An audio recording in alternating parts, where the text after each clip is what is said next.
Hi நண்பர்களே, நம்ம இப்போ என்ன பண்ண போகிறோம்னு பார்த்தோம்னா எக்கு கீமா தாங்க பண்ண போகிறோம். சூப்பராக டேஸ்ட்டாக பண்ணலாங்க இந்த ரெசிபி. சூப்பர் டேஸ்ட்டாகவும் இருக்கும், ஈஸியாகவும் இருக்குங்க இந்த ரெசிபி. இப்போ வாங்க நம்ம எக்கு கீமா பண்ணலாம். அதுக்கு அடுப்பில் ஒரு பாத்திரம் வச்சுக்கோங்க. பாத்திரம் சூடானதுக்கப்புறம் தேவையான அளவு ஆயில் ஊற்றிக்கோங்க. ஆயில் சூடானதுக்கப்புறம் கடுகு உளுந்தம் பருப்பு போட்டு பொரிய விட்டுட்டு ஒரு பெரிய வெங்காயம் கட் பண்ணி வச்சுருக்கோம். அதை சேர்த்துட்டு 2 கொத்து கருவேப்பில், 1 ஸ்பூன் அளவு உப்பு, தேவையான அளவு உப்பு சேர்த்துட்டு நல்லா மிக்ஸ் பண்ணி விட்டு நல்லா பச்சை வாசனை போகிற அளவுக்கு நல்லா மிக்ஸ் பண்ணி விட்டு நல்லா வணக்கி விட்டுக்கோங்க. நல்லா வணக்கி விட்டுட்டு இப்போ வந்து ஒரு 2 ஸ்பூன் அளவு இஞ்சி பூண்டு பேஸ்ட் வச்சுருக்கோம். அதை சேர்த்துக்கோங்க. சேர்த்துட்டு நல்லா பச்சை வாசனை போகிற அளவுக்கு நல்லா மிக்ஸ் பண்ணி விட்டு நல்லா வணக்கி விட்டுக்கலாங்க. நல்லா பச்சை வாசனை போகிற அளவுக்கு நல்லா மிக்ஸ் பண்ணி விட்டு நல்லா வணக்கி விட்டுக்கோங்க. நல்லா வணக்கி விட்டுட்டு இப்போ வந்து ஒரு மீடியம் சைஸ் 3 தக்காளி எடுத்து பேஸ்ட் பண்ணி வச்சுருக்கோம். அதை சேர்த்துக்கோங்க. சேர்த்துட்டு நல்லா மிக்ஸ் பண்ணி விட்டு நல்லா பச்சை வாசனை போகிற அளவுக்கு நல்லா மிக்ஸ் பண்ணி விட்டு நல்லா வணக்கி விட்டுக்கலாங்க. தக்காளி எல்லாமே நல்லா மிக்ஸ் பண்ணி விட்டு நல்லா வணக்கி விட்டுக்கோங்க. நல்லா வணக்கி விட்டுட்டு இப்போ வந்து மசாலா ஐட்டம் சேர்த்துக்கலாம். இப்போ வந்து மிளகாய்த்தூள், மல்லித்தூள், கரம் மசாலா, மல்லித்தூள் இதெல்லாம் 1 ஸ்பூன் அளவு சேர்த்துக்கோங்க. சேர்த்துட்டு இப்போ வந்து கொஞ்சமாக மஞ்சத்தூளும் சேர்த்துக்கோங்க.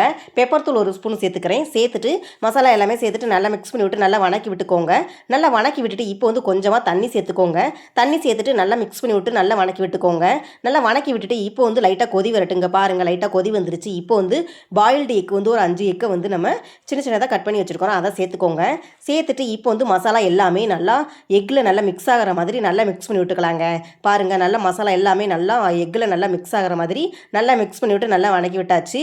நல்லா குலைய வதக்க வேண்டாம். நல்லா மசாலா மட்டும் மிக்ஸ் ஆனால் போதும். நல்லா மிக்ஸ் ஆகிருச்சு. இப்போ வந்து கொஞ்சமாக வந்து மல்லித்தலையை தூவி விட்டுட்டு நல்லா மிக்ஸ் பண்ணி விட்டுக்கோங்க. அவ்வளோதாங்க, எக்கு கீமா ரெடிங்க. சூப்பராக டேஸ்ட்டாக பண்ணலாங்க. இந்த ரெசிபி ஈஸியாக பண்ணிடலாம். முட்டை மட்டும் இருந்தால் போதுங்க. தக்காளி வெங்காயத்தை வச்சு இதில் சூப்பர் டேஸ்ட்டாக பண்ணிடலாங்க இந்த ரெசிபி. இப்போ வந்து லெமன் ரைஸில் இந்த எக்கு கீமாவை வச்சு சாப்பிட்டு பார்த்தீங்க, சொல்ல வார்த்தையே இல்லைங்க. இன்னும் ஏன் வெயிட் பண்ணுறீங்க? இந்த ரெசிபியை ட்ரை பண்ணி பார்த்துட்டு எப்படி இருந்துச்சுன்னு கமெண்ட் பாக்ஸில் கமெண்ட் பண்ணுங்கள். பாய் நண்பர்களே.